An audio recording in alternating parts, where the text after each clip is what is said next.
Mais il ne va pas faire le commerce. Après, Bali. Ça fait comme à 5 à 0. Oui. Non, tu vas voir l'endroit là, C'est stop. ils sont sur le marché, tu vois ça là-bas. Ils sont sur le marché, tu vas voir. Tu as pris la demande. Je vais mettre à 5 à 6 Et voir hors des différents. Ah, si tu vois hors des différents, les gars, tu mets. Tu l'as dit, mon Alain. Assis, le prix. Tu ne mets rien. Oui, le plus gentil là. C'est vous qui tapez le prix. Oui. Non, attends. C'est moi qui ai écrit. T'as ça. Tu voulais que je mette prix sur hors des différents là. Ça va. Voilà, c'est limite. Tu t'es déjà Après, choisi. quand ça met, Quoi ça? ça bloque. Voilà, bien sûr. Ah, Ah, c'est limite, pas ça. C'est stop, c'est stop. Ok, il a mis ses limites. Non, tu as mis ça. Ah, ok. Je vais voir. Donnez. Madame, donnez. Oui, Il faut apprendre à placer d'abord. Ça fait pas encore, ok. Tu as quel montant? Il faut aussi c'est ça, ma belle. Ça, mais comme elle dit, 100 000 euros. Même l'autre. Ça va, c'est Voilà, c'est ça, c'est un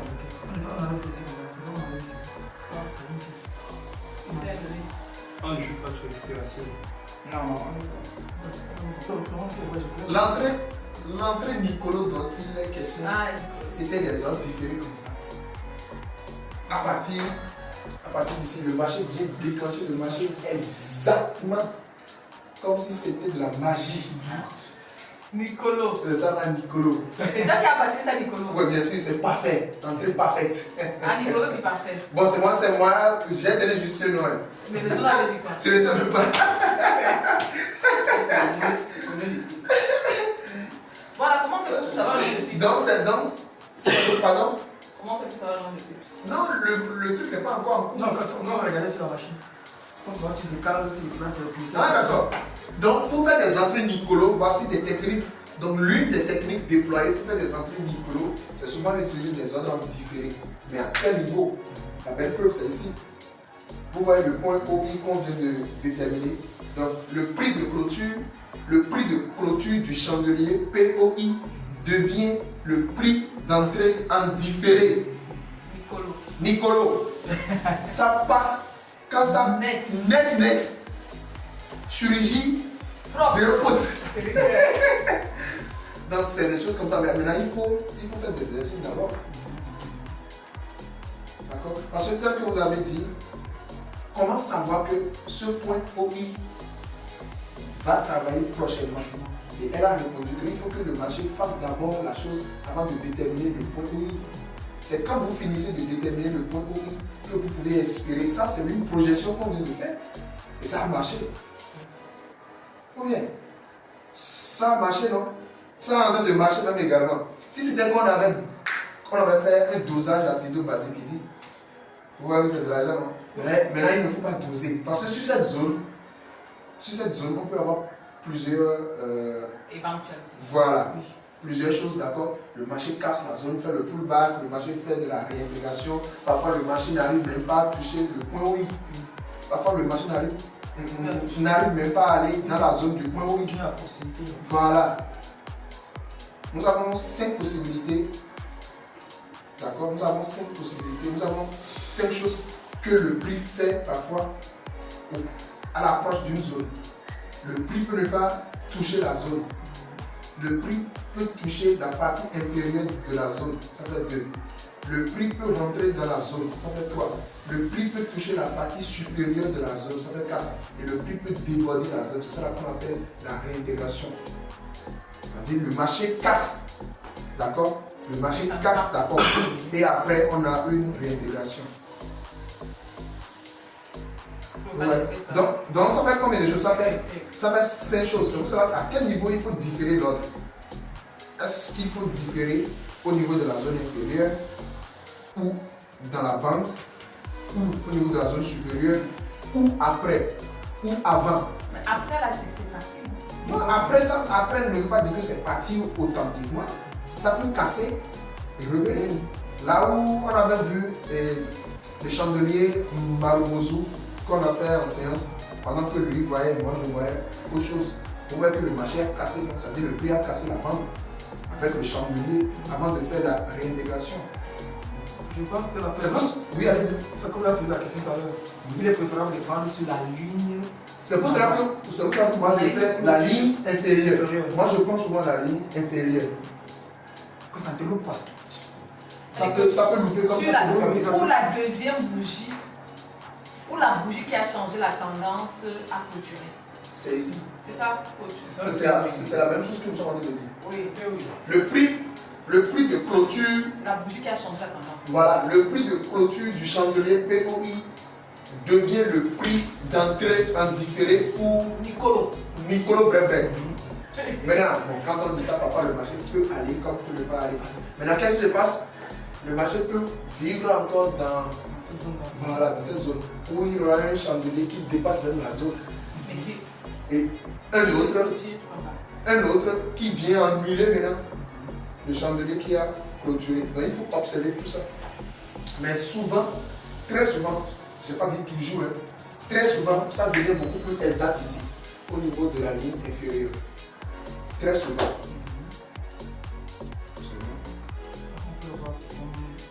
Comme le patron qui a réagi. Voilà, actuellement, comme ce que nous sommes en train de voir. Il a réagi, il a rien, il est rentré.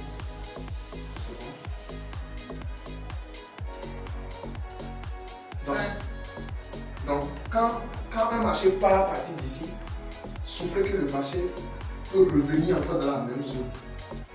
Et quand vous voyez le type de signal que ça crée, ça concourt toujours à l'autre premier signal.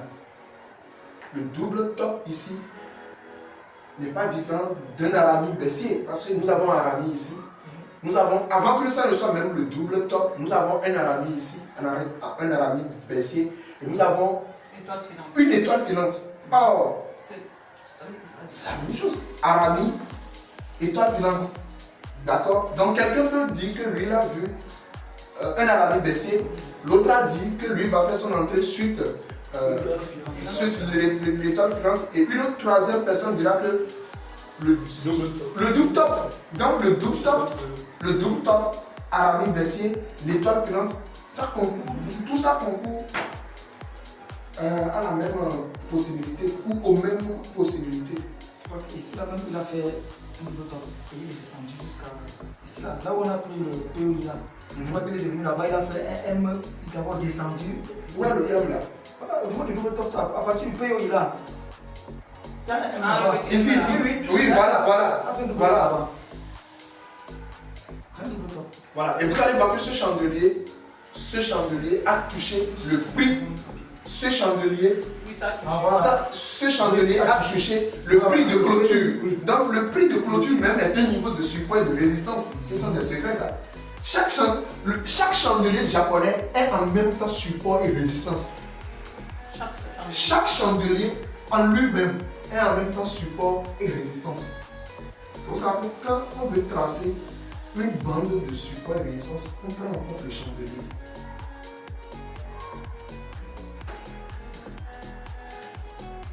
L'école là. Parce que tel qu'on a tracé là, c'est différent des supports de ça qu'on a tracé. Non, c'est toujours des possibilités de support et résistance. C'est que non, tu peux pas tracer à bande pas ça. On se prenait sur les bêches ou on prenait sur les corps. Est-ce que ça marchait? Ça ne marchait pas. Ça ne tient pas bien. Oui, ça ne tient pas. Ça ne tient pas parce que vous ne prenez pas encore. C'est pas que vous n'êtes pas, vous ne maîtrisez pas les choses. D'accord? Vous manquez des informations supplémentaires. C'est tout. Je ne dirais pas que c'est pour moi qui est beaucoup plus meilleur. Alors, est-ce qu'on pouvait prendre la parole? Je ne dis pas ça. Seulement qu'à partir d'ici, il y a des informations supplémentaires. Par exemple, lorsque vous tracez un niveau avec une figure rectangle, quand vous prenez en compte le chandelier, c'est pour cela qu'il faut maîtriser d'abord les histoires de chandelier. Celui qui rate ça, c'est fini pour lui. Oui, c'est fini. Parce que si vous ne maîtrisez pas que chaque chandelier a 5 informations, vous ne pouvez pas avoir une idée sur le prix d'ouverture et le prix de clôture. Or, le prix d'ouverture ou le prix de clôture constitue en même temps un support et une résistance. Quand vous tracez la bande, vous allez voir que soit le marché va réagir sur le prix inférieur ou sur la partie supérieure, ou sur clôture, sur ouverture. C'est ce qui s'est passé exactement là. Et quand vous différez un autre et que ça se passe, vous allez repartir Nicolo. Parce que c'est beaucoup exact. Donc parfois vous pouvez faire des entrées très exactes comme ça, parfois non. D'accord? Maintenant ne cherchez pas toujours à faire des entrées exactes. Cherchez plutôt à faire des entrées moins risquées. Parce que pendant que vous cherchez à faire des entrées exactes, tout le monde cherche à faire la même chose. C'est pas, au fait, c'est pas si mauvais. Mais nous sommes dans un business de dribblement, de dépassement, qu'il faut chercher à s'exposer moins, c'est tout. C'est tout. Coach, je veux que vous reveniez encore sur une bougie et en même temps Un support et une résistance. C'est par rapport au pays où il a. Juste ça, non? La belle preuve. Regardez, cette bande est en même temps un support et une résistance. Une seule bougie. La belle preuve, qu'est-ce qui s'est passé? Ça devient une résistance ici. Regardez ici. Le marché revient ici et continue maintenant la chute. Là-bas, ici, Ici, c'est la résistance. Ici, c'est résistance. Non, toujours résistance. Résistance. Support quand cette bande se fera casser avec un effet de pullback. Ça, c'est le support sur moi. Pour le moment, c'est résistance. C'est un peu différent. Donc si ça se casse vers le haut, Avec un effet de pullback. ça vient. Ah, c'est le pullback, c'est un peu comme la sécurité que ça va monter. C'est ça? En quelque sorte, oui. Et ça peut casser. Attends, ça peut se casser sans que tu vois ça part.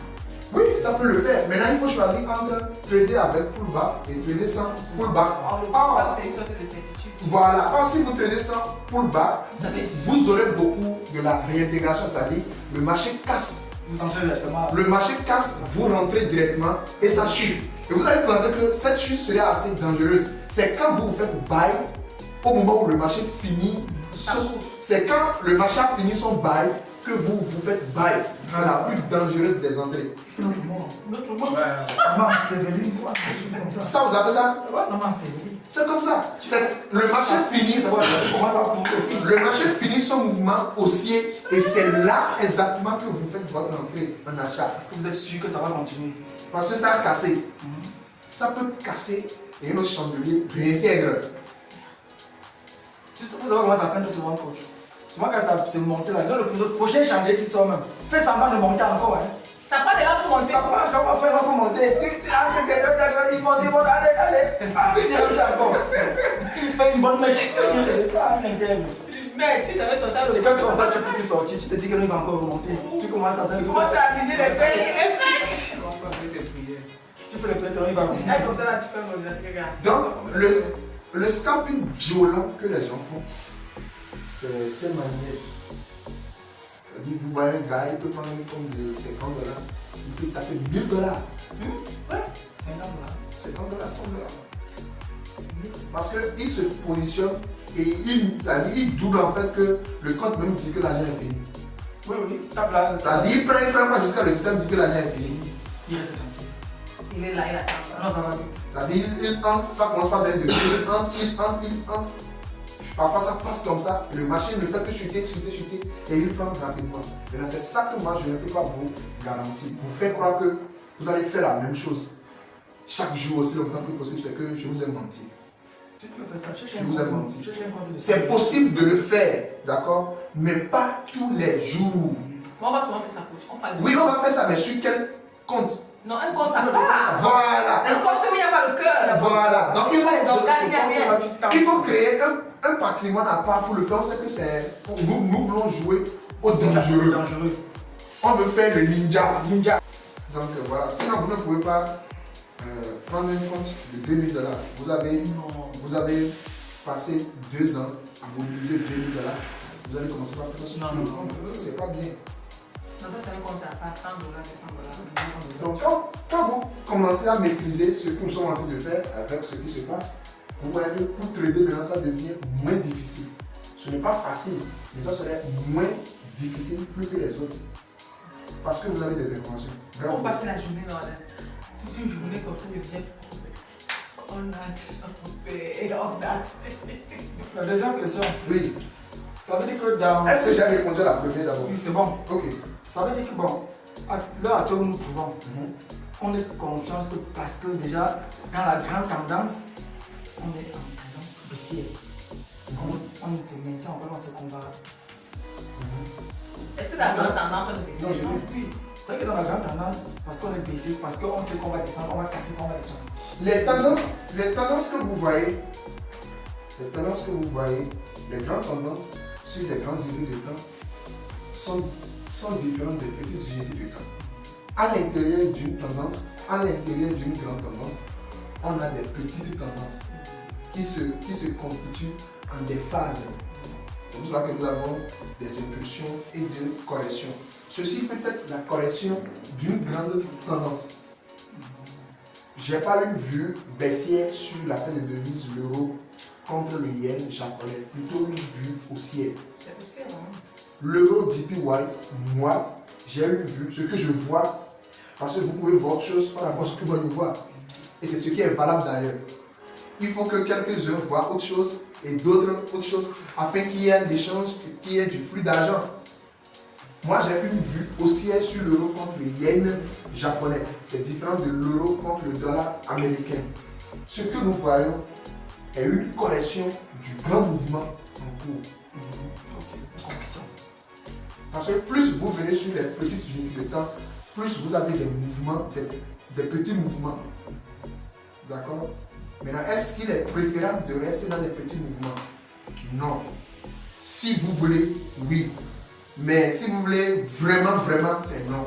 Donc il faut, quand lui fait ces petits mouvements, vous allez chercher les points d'entrée pour de grands mouvements. Parce que quand ça va monter, ça monte plus et ça descend moins. Contrairement à une autre paire de devises qui se retrouve dans sa phase baissière. Quand une paire se retrouve dans sa phase baissière, ça chute plus et ça monte moins. Ici, nous sommes en correction sur l'euro contre le yen japonais. Ça, c'est des mouvements de correction. Sur un time frame De 15 minutes. 15 minutes. Ça a déjà déclenché. C'est encore C'est encore pas chaud. Ça ne récupère pas la 25. Juste là, ce qu'on fait là, est-ce que... à 20 Dites-moi, ce qu'on fait là, est-ce que ça donne de la dose? Ça dose? Non, j'ai pas mal fait alors. Non, comme tu découvres que tu as des trous et que tu vas rester. Mais l'erreur ne pas décider de venir. Maintenant, est-ce si je ne venais pas, comment est-ce que vous allez traiter votre histoire de comprendre votre âme? Ah, tu sais, parce que pour comprendre. J'ai senti qu'on a recommencé encore de la plus hautement de manière. Comme tu vois comment. Juste l'année là, tu es en sortie après combien de temps? Donc ça veut dire que le mieux c'est qu'on on continue alors à faire notre tournée dans tous les pays alors. C'est important. Sauf si les gars, c'est que, bon, mais ils sont peut-être trop jeunes, ça vous comprendre plus peut-être. Non, il y a des gens qui sont comme ça parmi nous. Ils vont faire le tour. Comme mon neveu, il n'a jamais vu traite. Ouais. Finalement, là, ils sont jamais vu On se positionne et puis on clôture après. Nous sommes en train de voir si les signaux d'entrée correspondent à ce que nous sommes en train de faire. Vous voyez, parce que si nous n'allons pas étape, on va s'embrouiller. C'est quand on va voir que ça se respecte, maintenant qu'on va commencer par ajouter les autres éléments. À quel niveau on va passer le stop loss? À quel niveau on va passer le TP? À quel niveau on va faire le break-even? Et comment se comporter par rapport à ça? Une fois que l'ordre est en cours et que vous placez votre break-even ou votre stop loss, et si le marché se retourne et se dirige vers le stop loss ou se dirige vers le break-even, comment est-ce qu'on se comporte? Comment pleurer? Docteur Podela a dit qu'il est interdit de pleurer. Voilà. On ne fait rien. On ne fait rien. On le laisse faire. Ouais, on ne fait rien. Une fois que l'ordre est sécurisé, on ne fait rien. Le reste, on s'en moque. Parce que c'est mieux d'avoir un ordre sécurisé, même si c'est en break-even. C'est mieux de gagner un ordre en break-even que de perdre, que d'avoir de gains sans sécuriser, de tout perdre jusqu'à aller toucher le stop loss. Ouais, un ordre en break-even est mieux qu'un ordre je ne dirais pas qu'un mieux que notre un gain qui a fini par toucher son stop loss. Vous avez vu gain peut-être 200, 100 break-even, le marché vous donne moins 200 encore. Vous voyez plus 200 et finalement vous avez encaissé moins 200. Ça fait mal, non? Voilà, mieux de sortir avec plus $10 que de sortir avec moins de 200. Ne trade pas. Et pour trouver la faiblesse du trading, parfois il ne faut pas trader. Ah bon? Ouais. Voilà, c'est ça que là qui est. C'est pouvoir rester sans trader qui fait mal à beaucoup de personnes. Parce que vous voyez chaque jour qui passe, l'argent passe. Il y a des factures à payer. Mais le compte est là. Et vous dites que vous ne voulez pas trader. Ça tente. Tu fais souvent ça, coach? Oui, moi je passe des jours à ne pas trader. Comme ça. Ça va doucement, lentement. Doucement, mais sûrement. Ça télécharge seulement l'argent qui colle. D'accord. Vous voyez la forme là. Pour tracer ça maintenant, on lui fait ça depuis. On lui fait ça de tout. Maintenant, lui, il dit que, autre manière, ce qui est, on le fait ça également. On pointe sur le chandelier. On laisse sur ça, je viens. Il faut d'abord voir la forme.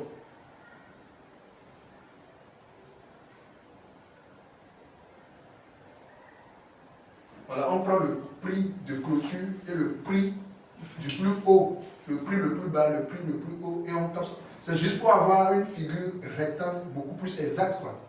C'est ça, non? Tu vois, c'est les mèches. Oui. Mèche là-bas, il y avait genre. Pas un peu le rectangle, je te vois. Pour avoir le prix, pour pouvoir mieux faire, c'est tout. Pas un peu le rectangle, je te vois comment ça sent.